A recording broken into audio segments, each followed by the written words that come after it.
Welcome to Allies or Enemies, where we look at board games, and more specifically, how they work for two players. This time, we are looking at Pandemic Legacy Season 0, and rest assured, there will be no spoilers. The only things we will show you is what you see when you open the box. Nothing punched open, no stickers stuck. Pandemic Legacy Season 0 was designed by Matt Leacock and Robert Daviau for 2 to 4 players.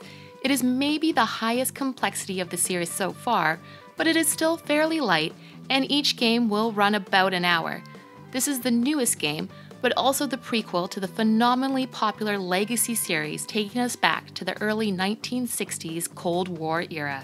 It's an interesting next step in the series as it both recaptures what we love about the first game, while taking a few new risks that pay off a bit better than the second. Let's take a closer look.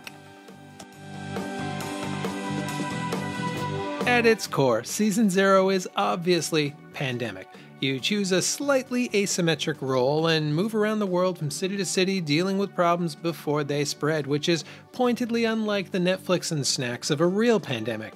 Except in Season 0, the problem is more subtle, as you're removing agents and dealing with a web of intrigue rather than treating diseases and the piles of cubes that represent them. But even if the change is mostly aesthetic, it is undoubtedly refreshing. You're still collecting sets of cards, which you use to travel and tend to the problems at hand, and you are still using a second deck to spread more problems at the end of each turn, but there are little differences like safe houses and away teams, and of course this is Legacy, so there are always new challenges that you're going to face each month and new rules and dynamics that will arise over the course of the campaign. We don't want to spoil any of that, but both new and seasoned players will likely be pleased with the variety of challenges and the steady pace at which new things are introduced. Like the 2 games in the series before it, Season 0 is a legacy game, which means you'll be changing, adding, and in some cases destroying bits of the game. And once you've finished the story, that's it. All you will have is a fairly expensive box of paper and cardboard. So is it still worth it? That was something we struggled with on the first Pandemic game, which we only ended up getting because it was a gift. But that game sold us, and we become Legacy fans with a dozen or so different games on our shelves to prove it. Each of the Pandemic Legacy games have taken us about 15 plays to get through, including replayed months from losses. And with this one in particular, we came out of it feeling like the cost-to-play ratio was well worth it.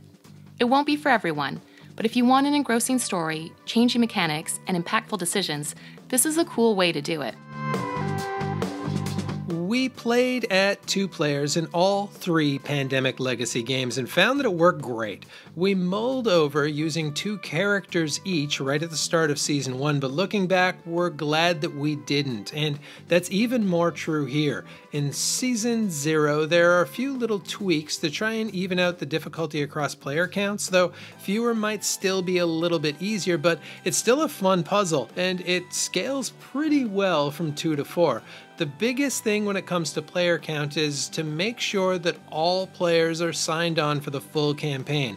You are able to drop and add if necessary, but it's going to be a lot more fun if you've got a consistent group.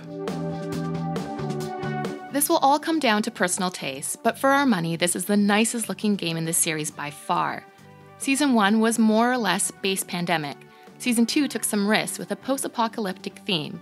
Season 0 reins it back for a sleek design that is part Twilight Struggle and part Mad Men.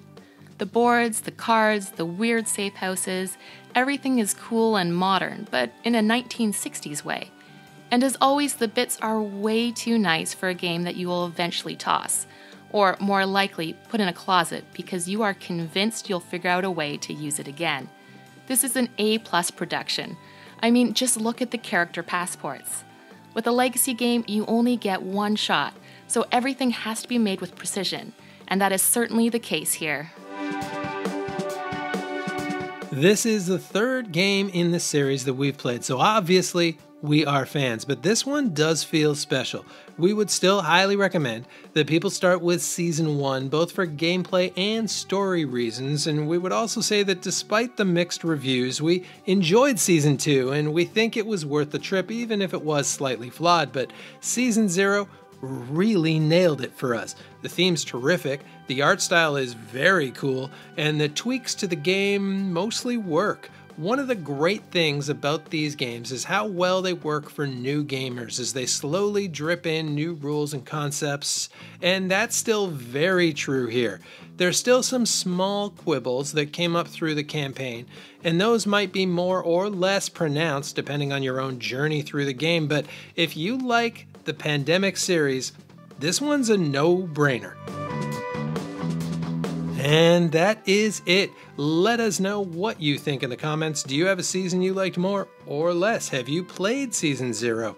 Is there another Legacy game you might recommend? Also, please do like and subscribe, and hopefully we will see you all next time for another game.